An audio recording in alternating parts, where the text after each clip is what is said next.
This is a pretty simple recipe. It's perfect pan roasted broccoli. I just minced some garlic.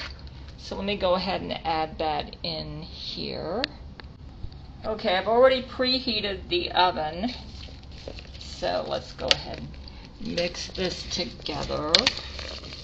I'm kind of like making a third of the recipe because I'm just basically using up leftover broccoli. So I'm going to go ahead and mix the minced garlic with the broccoli florets. Okay, the next thing I'm going to do, let me get the olive oil and lemon and stuff. Okay, here's a tablespoon of olive oil. I'm drizzling it in there. And then we're going to put in about a teaspoon of fresh lemon juice next. This is a lemon that I squeezed and I've frozen the juice and stuff in there. So, okay, this is all together. So let's go ahead and mix this all together. Okay, I've arranged them in a single layer on a baking sheet here. I'm going to season with a little bit of salt.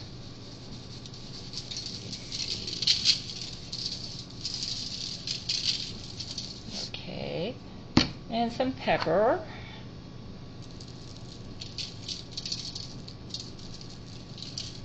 Pepper that I got from Trader Joe's. Nice. And we're going to go ahead and stick it in the oven now and roast it for 15 to 20 minutes in a 400-degree oven. Hold on. Okay, here's what it looks like fresh out of the oven, and I will go ahead and try it now. It's pretty good. Yeah, it's a little crunchy. Yeah, it's good. I'll go ahead and post this at my cooking channel. In a world of secrets, where darkness reigns, there's a warrior